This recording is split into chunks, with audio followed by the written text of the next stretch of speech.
Assalamualaikum warahmatullahi wabarakatuh. Waalaikumsalam warahmatullahi wabarakatuh.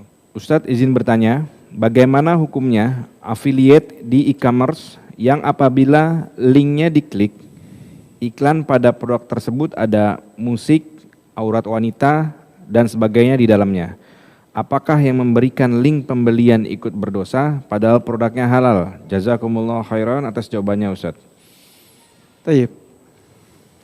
Afiliator itu kan sama seperti yang tadi ya. Dia sebagai orang yang memasarkan produk orang lain dan ini dilakukan secara online.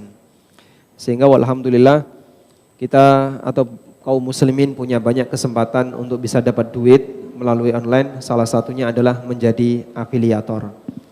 Nah, selanjutnya ketika kita menjadi afiliator, apakah secara umum hukumnya boleh? Kita belum bahas masalah materi iklannya, tapi skema akadnya dulu.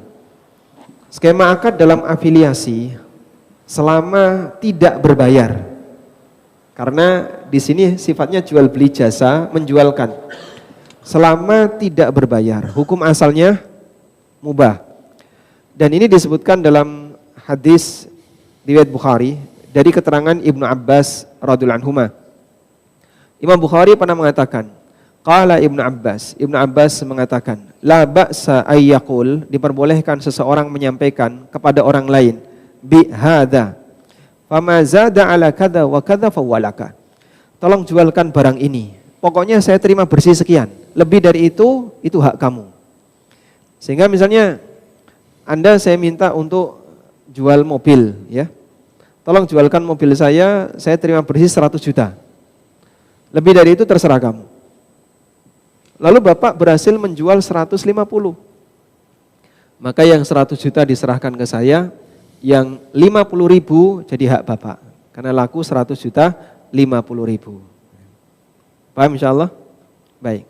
Kata Ibnu Abbas seperti ini boleh. Dan itu adalah asas berkaitan dengan hukum menjadi pemasaran untuk produk milik orang lain lalu kita mendapatkan fee. Selama pemilik barang mengizinkan kita untuk menaikkan harga, Anda boleh naikkan harga. Tapi kalau pemilik barang melarang untuk menaikkan harga, misalnya pokoknya ini ke konsumen 120, kamu nggak boleh lebih, nanti kamu saya kasih 10, maka dia tidak boleh menaikkan kecuali atas izin pemilik. Sehingga kalau Anda dapat konsumen, dia mau 130, sampaikan dulu ke pemilik, Pak ini ada yang mau 130, gimana? Pokoknya 120, ya sudah, jual 120. Walaupun Anda bisa dapat 130. Karena pemilik barang dialah yang lebih berhak untuk menetapkan harga. Sudah? Maka pada prinsipnya praktek afiliasi yang umum terjadi di dunia online hukumnya mubah. Selanjutnya, kita beralih ke masalah materi.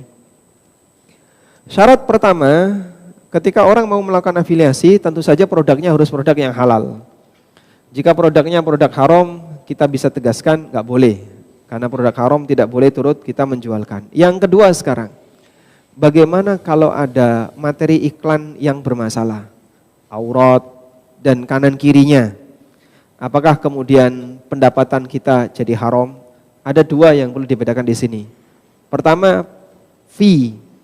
Pertama adalah fee dari Anda memasarkan. Yang kedua, sisi maksiat, dosa yang Anda lakukan. Kalau untuk fee-nya, insya Allah halal. Karena yang Anda lakukan murni memasarkan produk yang halal. Sehingga Anda dapat fee dari memasarkan produk halal itu, maka insya Allah Anda halal di sana. Sudah? Yang kedua, materi iklannya bermasalah Pak, ada iklannya, ada auratnya. Berarti Anda berbagi gambar aurat kepada orang lain. Tapi itu kan bukan yang utama. Bukan yang utama. Apakah saat afiliasi itu Anda menawarkan aurat? Siapa yang lihat aurat ini dapat duit gitu? Tidak ya. Sehingga yang Anda tawarkan bukan auratnya tapi apa? Produknya. Cuman materi iklannya mengandung aurat. Beda dengan kasus novel horor tadi ya. Kalau itu dia terlibat dalam rantai eksekusi maksiat. Kalau ini enggak, dia tidak terlibat dalam eksekusi maksiat, tapi ada unsur maksiat. Mungkin mirip seperti ketika Anda jualan di pasar. Jualan di pasar ada aurat. Pasar mana yang kosong aurat? Tidak ada kayaknya Ustaz. Enggak ada. Iya. Di Blok M sepi aurat enggak? Kebalikannya kayaknya Ustaz. Sehingga kalau kita misalnya, saya Pak jualan, misalnya jualan herbal atau jualan baju laki-laki di pasar, misalnya pasar mana yang paling ramai auratnya? Aurat tercecer di mana-mana. Itu pendapatannya halal atau haram? Halal. Tapi Anda tidak akan pernah lepas dari dosa. Kenapa? Di tempat itu ada aurat, ikhtilat, senggolan, dan seterusnya. Aneka warna maksiat di situ campur aduk jadi satu ya, banyak ya. Baik. Maka mungkin kalau lepas dari dosa nggak bisa. Cuman insya Allah pendapatan Anda halal. Ya. Tanah Abang itu auratnya berkurang nggak? Banyak juga. Oh banyak juga. Baik, wallahu a'lam. Insya Allah.